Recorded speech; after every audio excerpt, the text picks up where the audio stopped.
Frères et sœurs, j'espère que vous allez bien. Petite vidéo parce qu'il y a un sujet qui m'intéresse. On est le 8 août 2024. La pré-saison, la tournée américaine plutôt du Barça s'est achevée avant-hier. Et on arrive dans une période qui est hyper intéressante chaque année. Chaque année, il se passe des petites choses. À ce moment précis de la pré-saison, c'est évidemment le trophée Gamper, qui est un match amical qui paraît tout banal. Sauf que c'est le moment déjà où non seulement les numéros des joueurs sont attribués définitivement pour l'équipe première.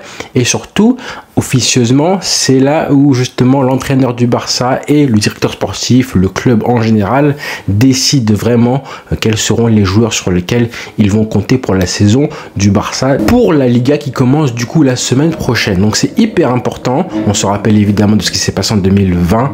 Rappelez-vous après le 8-2 et l'arrivée de Ronald Koeman pour monsieur Riqui Puig. Je vous mens pas que nous, en tant que supporters et moi personnellement à l'époque, on avait été tous un petit peu choqués du traitement réservé pour un joueur qu'on pensait hyper important pour l'effectif. Et ben il y a peut-être des joueurs justement qu'on voit aujourd'hui. Je pense pas qu'il y aura des surprises, des si grosses surprises que Riqui Puig à l'époque, mais il y a peut-être des cas sur lesquels voilà, Hansi Flick a fait des tests lors de la pré-saison. Forcément, on a vu que l'effectif à chaque fois il le changeait. Les équipes types lors des 3 matchs, ils ont changé aussi, à part 2-3 postes clés où on a compris qu'il comptait sur les joueurs, en particulier Bernal et Casado. Mais je pense, on ne le sait pas forcément nous, nous les supporters, on ne sait pas comment ça travaille au Barça, mais forcément il a dû faire des tests. Forcément il avait des questions, des interrogations sur le niveau réel des joueurs, de Victor Roque en passant par Clément Lenglet et j'en passe, Mikhail Faye, on en parlera évidemment, mais forcément il avait des interrogations. Ce qui est bien avec lui, c'est qu'on a compris qu'il comptait vraiment sur la méritocratie, qu'il avait donné des chances aux joueurs,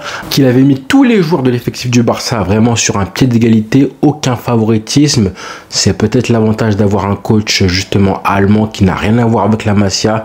C'était pas le cas pour Xavi et même pour Koeman qui avait aussi des petites affinités avec certains joueurs, dont Frenkie de Jong par exemple, ou encore même fils de paille, forcément un Hollandais. Il avait même voulu ramener Wijnaldum à l'époque. Bref, pour l'instant Hansi Flick il a vraiment été intègre je trouve avec les joueurs. Il a vraiment fait jouer tout le monde ou presque pour la pré-saison, et désormais, j'en parlais hier en vidéo, j'avais raison justement parce qu'on a eu un article venant de AS qui nous dit que justement le board, la direction du Barça va se réunir dans les prochains jours là pour décider, comme je vous disais, des maillots et en plus des joueurs qui seront écartés par Hansi Flick et la direction du Barça, mais également le nom des jeunes joueurs de la Masia, du Barça B ou Barça Athletic, qui auront la chance et le privilège de monter en équipe première. Ces joueurs-là, il faudra aussi leur passer un numéro, un vrai numéro, pas un numéro 30 ou 39, 94, non. C'est une information du journal AS qui nous est parvenue ce matin, donc c'est important parce qu'on a aussi appris que plusieurs joueurs, les jeunes joueurs de l'effectif, à savoir évidemment Pau Victor, Marc Casado et Bernal, ont justement chamboulé complètement les plans du Barça cette saison, complètement retourné les plans du mercato du Barça cette saison. Alors forcément ça c'est hyper intéressant parce qu'on comprend qu'un mercato ça bouge, ce qui est valable en début du mercato ne l'est pas forcément en fin de mercato. Pau Victor il est arrivé il y a 2 semaines, je me rappelle, avant la tournée américaine, on pensait qu'Ansu Fati allait avoir sa chance. Là on a eu Pau Victor qui émerge comme par hasard au même poste, sorti de nulle part. Ça va juste trop vite. Pareil pour Araujo et Frenkie de Jong. En début de mercato je me disais que le club devait forcément vendre un des deux. Là aujourd'hui on a appris que le Barça revenait enfin financièrement à une situation assez stable avec le 1 pour 1 enfin en matière de mercato. Sauf que rappelez-vous, on se disait tous, en tout cas moi je me disais, que Araujo ou Frenkie de Jong devaient partir du Barça vu leur salaire et leur situation. Là maintenant Araujo s'est blessé, en plus de longue durée, donc lui un départ est complètement exclu, c'est juste mort, il va rester au club. Frenkie de Jong lui aussi va rester malgré son salaire XXL. Lewandowski séparé malgré la méforme et son salaire, il va rester aussi. Mais pour en revenir justement à Araujo, on pouvait imaginer un départ de sa part parce que voilà, il veut toujours pas prolonger, sauf que le mec s'est blessé. Et Mikhail Faye, qui selon moi avait pas mal de raisons de vouloir partir justement, rappelez-vous, il était à 2 doigts de partir à Porto et justement on l'avait anticipé. Je me disais que lui il devait avoir du temps de jeu. Cadeau du ciel avec la blessure de Araujo, peut-être que justement il aura du temps de jeu et bien plus vite qu'on le pensait, à condition justement d'avoir une chance et la confiance de l'entraîneur. Donc ce qu'on va savoir la semaine prochaine, je pense juste avant le trophée Gamper, ça va être déterminant pour tous ces joueurs dont l'avenir est un petit peu flou pour l'instant. Je pense à Mikhail Faye, c'est hyper important pour lui. Là je pense, et j'en suis sûr et certain, je vous l'ai dit en plus hier en vidéo, hein, comme quoi il faut m'écouter. Dans les prochains jours, vous allez entendre des rumeurs sur les possibilités de départ et sur les volontés, les souhaits de garder tel ou tel joueur pour Hansi Flick ou pas. Et je pense, malgré la fiabilité très controversée des médias catalans, que dans les prochains jours, par contre, on aura des vraies infos. En tout cas, plus crédibles que ce qu'on entend habituellement. Donc, je vous encourage évidemment à regarder les vidéos et surtout à rester à l'affût des informations qui vous parviennent de la part des médias, surtout catalans, Mundo Deportivo et Sport, malgré voilà, la fiabilité qui parfois leur fait défaut. Là, en l'occurrence, dans l'article de AS qui est paru aujourd'hui, on a les cas Victor Roque et Clément Lenglet qui forcément feront la une des journaux très vite. Hein. C'est forcément les cas où on se dit probablement que c'est vrai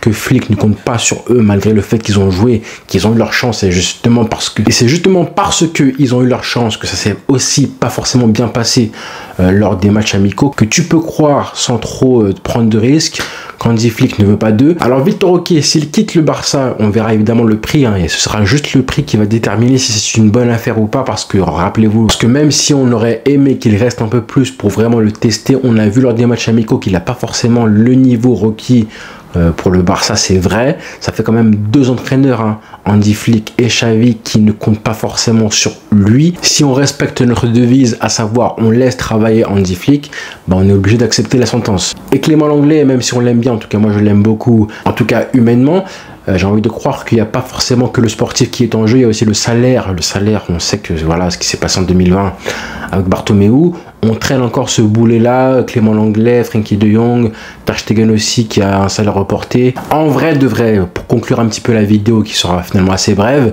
j'ai envie de croire que la direction, que ce soit de Laporta, Deco et Flick, travailleront ensemble et qu'on va laisser Flick travailler. Ça veut dire que s'il veut d'un joueur, ou s'il ne compte pas sur un joueur plutôt, s'il veut que le joueur parte du Barça, s'il l'invite à partir, on va tous respecter sa décision et que le club fera le nécessaire pour aller dans la même direction. Exemple concret, hein, rien que le fait qu'on ait ce nouveau coach Hansi Flick qui arrive au Barça et qui compte sur la jeunesse autant qu'il le fait, en n'ayant pas forcément l'obligation de le faire, hein, mais ce qu'il a fait depuis maintenant 1 mois en faisant travailler et développer des joueurs aussi voilà, prometteurs que Casado et Bernal, et ben comment ne pas croire que ça a eu un impact direct sur la non-prolongation de Sergio Roberto par exemple. Casado, je pense que c'est clairement ça. Alors qu'on peut imaginer que peut-être que Casado serait monté si Xavi était resté, mais est-ce que ça aurait forcé un départ de Sergio Roberto? Je pense pas forcément, loin de là. L'article de AS parle aussi des départs de Sergio Roberto, comme j'en ai parlé, Marcos Alonso et Oriol Romeu, ça c'est fait maintenant. Mais encore une fois, pour finir, on n'est pas à l'abri d'une surprise parmi les joueurs qui pourraient partir du Barça, peut-être même des jeunes joueurs qu'on voyait hyper prometteurs, hein, des Hector Ford, des Pau Victor, je sais pas qui, hein, j'invente un petit peu, je donne exprès des noms un petit peu chauds, mais on sait jamais, hein. Là l'arrivée en plus de Dani Olmo, ça rebat un petit peu les cartes pour l'avenir par exemple d'un Fermin Lopez, peut-être, hein, éventuellement, même si c'est pas encore entraîné avec Hansi Flick, il est encore au JO, donc on va le laisser tranquille. Mais ça arrive tous les ans dans une équipe, un effectif comme le Barça en plus, avec une concurrence qui arrive, ça change les plans de pas mal de joueurs. Rappelez-vous Aubameyang qui est arrivé en 2022 en janvier, jamais de la vie on pensait qu'il allait rester. Une fois que Lewandowski est arrivé au club, il savait qu'il jouerait beaucoup moins que ce qu'il jouait avant ça, même s'il voulait rester au fond de lui, il savait que ça valait pas forcément la peine, il a dû partir, et c'était exactement juste après le trophée Gamper. Donc voilà, c'est pas un hasard tout ce qui se passe, ça va être encore une fois, j'espère en tout cas, passionnant à vivre et à suivre, mais c'est un moment charnière dans une saison, hein, pour le Barça encore plus. C'est le moment qui va conditionner la fin du mercato en fait. C'est à partir de la semaine prochaine qu'on va savoir quelles seront les pistes à ramener, en tout cas les recrues potentielles à faire en fin de mercato entre le 29 et le 31 août 2024. Voilà les frères, bonne soirée à tous et rendez-vous très vite. Ciao.